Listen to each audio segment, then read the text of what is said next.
Hello and welcome back to the Pharmaverse Podcast. I'm your host, Michael Pietrack. And if you're a leader or an aspiring leader in the pharmaceutical industry, well, then you're in the right place because we interview the best, the brightest stars from all the corners of the pharma universe. The Pharmaverse Podcast is powered by K. Bassman International, the leader in pharma and biotech recruiting. We're also sponsored by Executive Biotech Advisors, a trusted consulting resource in the biotech industry. Today's guest on the Pharmaverse is Tony Lin. Tony is the Vice President and Therapeutic Head for Oncology and Hematology at Genentech. He's an incredible person and leader. He's here to share his insights. Tony Lin, welcome to the Pharmaverse. Thanks so much, Michael. Super excited to be here. Thank you. Thank you again for the opportunity to be here. I'm so excited for people to hear your story because when I heard it, I didn't want to get off the phone with you. It was really cool. And I, like any good story, I think the place to start is at the beginning. So looking back on your life, where's the leadership journey begin for you? No, it's a great question, Michael.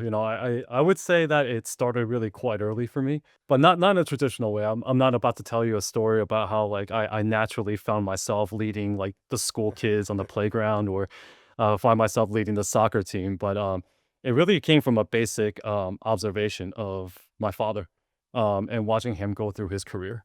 For him, here's a guy that was a chemical engineer by training, and he started out as an operationals role right at the plant floor level, right? And through over 35 years of his career, he worked his way all the way through various headquarters role, various sales and commercial marketing roles, and eventually became their VP and head of the U.S. organization for their commercial and sales teams.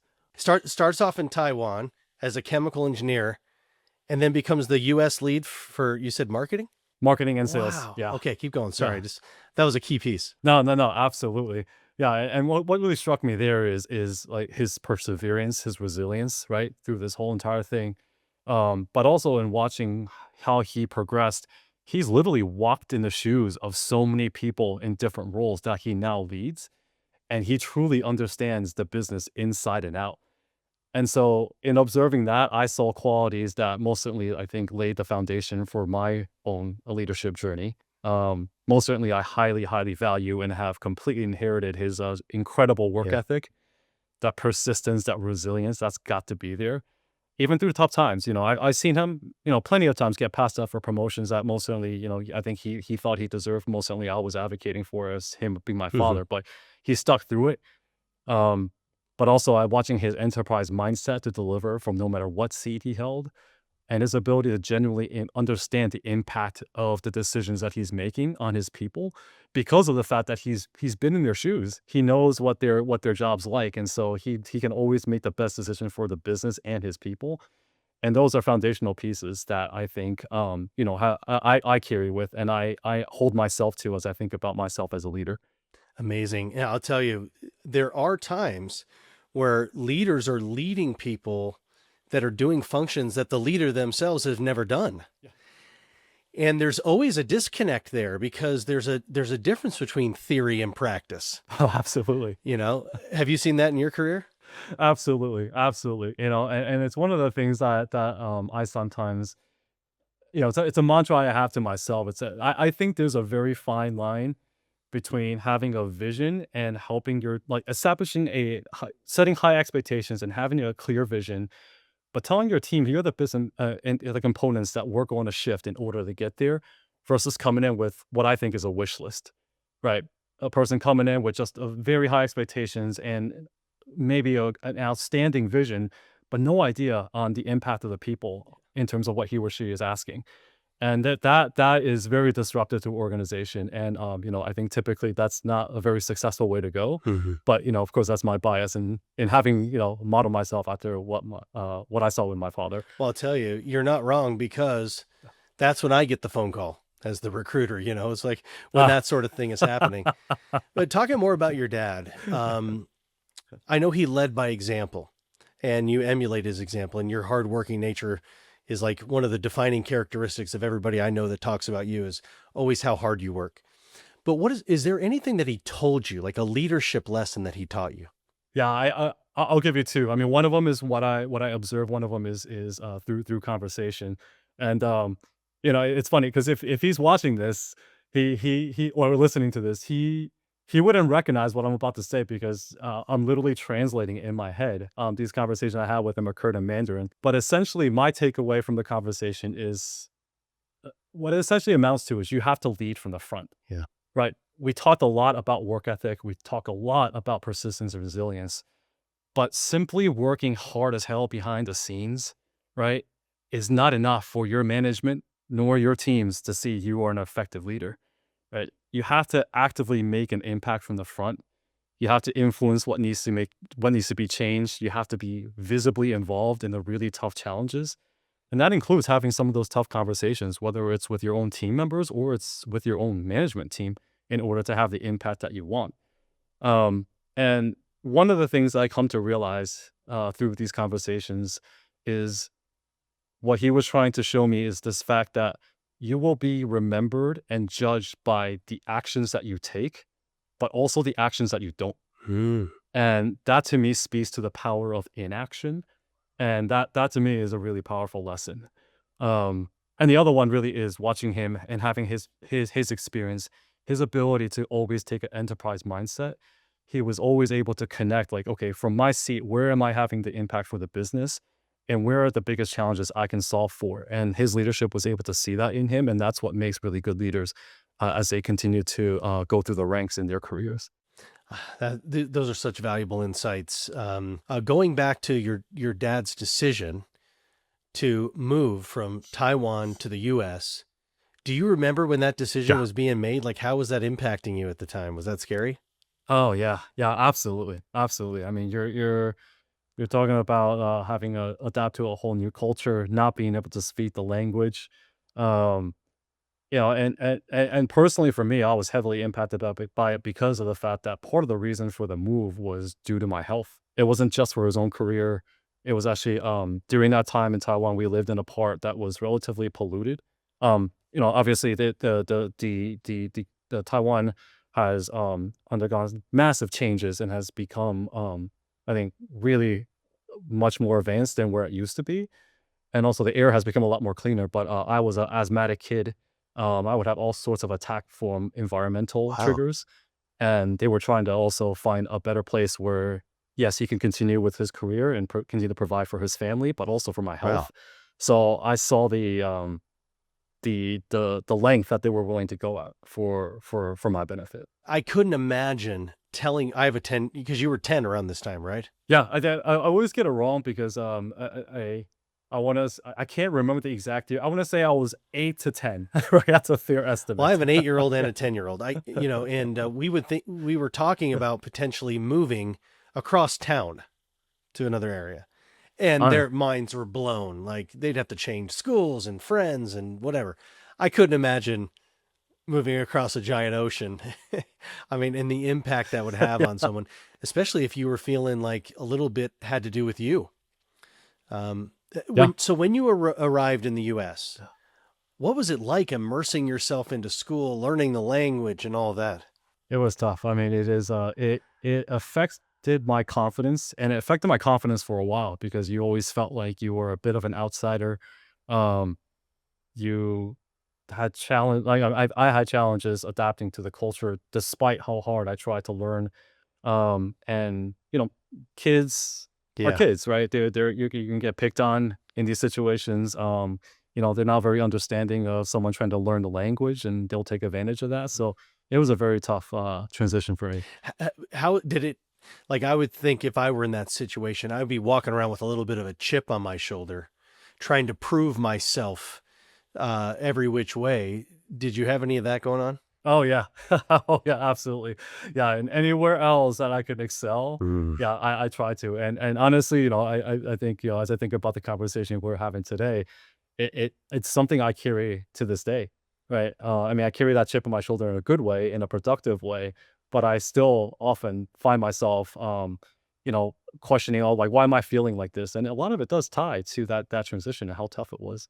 You said Yeah. something in our pre-show discussion that I've been thinking about daily since. You mentioned the man in the arena. And I Ah, keep thinking about this. I keep thinking about it. What does the man in the arena mean to you? Yeah, yeah, and I mean, I mean, Michael, it means everything. It means everything, and I'll tie this back to just a prior question you asked me of, like thinking about an aspiring leader. This was something that a prior mentor shared with me in seeing that one of the things I was really struggling with during that time was this element of facing critique from others. Right, I was in a leading position, leading a team. We were trying to do new things, and when you're piloting things, right, there's no one that can tell you where things are going to end up or how successful it's going to be. That's why you pilot. And I was really faced with, I think, a lot of difficulties in handling the critique that I was getting. Um, for those of you that are unfamiliar, this essentially is a powerful passage that actually came from Teddy Roosevelt's speech back in the early 1900s. I think citizenship in a republic is what it was called, but it's a passage within there. But essentially, what it tells you is that the true credit is due to the person that is willing to take risk, to forge a new path, right? To dare to trailblaze, dare to fail, and dare to lead. And that person deserves the credit and not all the other people that are just standing on the sidelines, critiquing or saying how everything could be done differently or done better. Um, and what I love about this passage is two particular things. Number one, the passage specifically calls out failure. It specifically calls out it's the person that comes up short time and time again, right? That deserves the credit because there's no effort without error. And that is such an important thing for any of us to keep in mind, right? In order to achieve something great, failure is going to come as part of it, right? And not to be bothered by that. Um, yeah. The other part I think is really important is the imagery that it creates for me, right? Man in the arena, right? Other people can critique you all they want, right? But you know what? You're in the arena. All those other people that are saying things, they're not even on the board. They're not even on the board. So you got to keep fighting. You got to keep pushing because it's you that will achieve something other than those people on the sideline that have an absolute guaranteed chance of not achieving anything because all they're doing is just critiquing and saying things. Man, So that's what it means to dude, you're me. hitting me in the heart with this. So before you got on the show, Andrew, our producer, and I were talking about the man in the arena and what it means. And he's like, "Oh, I think that's a Teddy Roosevelt speech."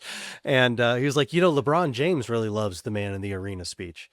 And so Andrew actually gave me a little snippet. I'll read it. It says, "It's not the critic who counts, not the man who points out how the strong man stumbles or where the doer of deeds could have done them better. The credit belongs to the man who's actually in the arena, whose face is That's marred right. by dust and sweat and blood, who strives valiantly, who errs, who comes up short again and again because there is no effort without error and shortcoming." I've been looking at that and just saying, because in my world, it feels like me against the world. And even if I take on one thing, there's just another thing coming at me. And I think leaders always have a new opponent coming at them, and you're trying to Yeah. slay the dragon all day long, so I'm so glad you brought up the man in the arena. But there was another thing you said in our pre-show discussion that I've been thinking a lot about are like these mental cues that you live Uh, by. Tell us what those are and how you use them. Man in the arena, I think, is a great example, right, of one of the mental cues. I mean, essentially, I think about these as just something as a quick trigger. It's going to be different for all of us, but as a quick trigger in our minds to put ourselves in the right mindset for a given situation we're about to be in. This was one where the mentor noticed that I was really dreading essentially Mm. negotiation, particularly with someone very, very senior in the organization. And what she did, was pulled me aside and had a conversation. And now this is a mental cue very specific to me because she knew that I was, I'm a even keeled, I'm a humble person, I'm a self-critique, or self-critic. And so she knew that I wouldn't take this the wrong way. But what she did was she had a conversation with me and asked me questions about, she was asking me about like, what of the company's book of business and right, you're leading oncology. Like how big is that book of business for the organization? So okay, to answer the question, right? And obviously it was a very substantial portion of the business. And she said, "Yeah, that's right. You're a big effing deal. You're a big effing deal. Now go pick a fight." right? And to me, it was the perfect mental cue because of the fact that number one, it was funny to me, right? And what it did was it relaxed Yeah. me. It got me out of this mindset of like dreading losing or being completely, beaten down by this other senior person in a conversation. But what it did was also it reset my mindset to I'm having a peer-to-peer conversation. We're both trying to mutually get to a point or a solution that is for the betterment of the company. And that's it. That's all this is, right? This isn't a fight of David versus Goliath. This is nothing more than a negotiation on a peer-to-peer basis. And I completely shifted my energy, shifted my mindset, and I went in and I had a very successful conversation. So that's one of the ones that sticks with me to today. And I'll use it anytime I dread negotiation with someone probably more senior than I am. You are a big effing deal. That's why we had you on the show, man. I want to talk to you more about mentoring because Yeah. it's something near and dear to me. Let's imagine, and I know you're going to say it's individualized, but let's just imagine that someone came into you as an individual contributor and said, hey, what are some things I could be doing to become a leader? Because a lot of the people listening to the show are aspiring leaders. So give them some advice like you were mentoring them individually. I mean, I think one of the first questions I would like for that person to answer is, do they actually enjoy the concept of like leading a team and managing people? Um, One of the things I like to throw out there for people to consider is the quote that leadership is a lonely place, Mm. right? You're under a microscope a lot of the times. You're going to be picked apart for the times that you are wrong. You're going to be picked apart for the times that maybe you didn't make a decision fast enough. It's a tough place to be, right? So is that something that you're okay dealing with all the good that comes with it in terms of the ability to lead teams, build, right? Organize a team around particular efforts, help with people's career development. And if not, right, then this is probably not the way that you want to go, right? You have to thoroughly enjoy the good and the challenges that come with being in a leadership position. And as a leader, we all want to give our people the best opportunities, right? We all want to understand everyone's career development goals and match them up with all the opportunities. But your challenge is you're only going to be able to find so much in your organization. Organizations go through shifts. There's going to be time where opportunities are abound. There's going to be times where, yeah, it's a contracting organization. And so what do you do then to keep people motivated? And are you okay dealing with the critique that comes your way in terms of, yeah, you're not finding enough career opportunities for people when some of those things are out of your control? I think the point is you have to recognize the reality versus your effort to be able to bring that through, but it's not always going to be perfect. And so if someone's saying, you know what, I still think it's worth it, right? I still think the ability to ultimately lead people, motivate them, help them develop, whether it be in their careers or specific skill sets that will help them later, that's worth it for me. Then I say, then let's talk about what some of your gaps are, where some of your opportunities should be. Sadly, that's all the time we have, Tony, for the episode. Ah, But I oh told you it man, would go by quickly. But I just want yeah, to, I got to tell you, me personally, I've learned so much from our last few conversations about leadership, not only about you, but just about how to, the mental cues are something that I'm going to take with me. And before I'm going into a big negotiation or a big meeting, I may have to say the man in the arena or you're a big effing deal or oh, something yeah. like that. So I'm sure Right. that everybody listening has benefited. So I just want to thank you for being on the Pharmaverse. Oh, no, thank you for having me. Absolute pleasure speaking with you, Michael. And I'm super excited for the opportunity. And hopefully, yeah, we'll get some nuggets out there for folks that are listening that they could take away into their daily, their day to day in the biopharma world. Well, that concludes another episode of the Pharmaverse Podcast. We have many more exceptional leaders lined up for you, so please subscribe to the channel so you don't miss a single insight. But for now, that's a wrap.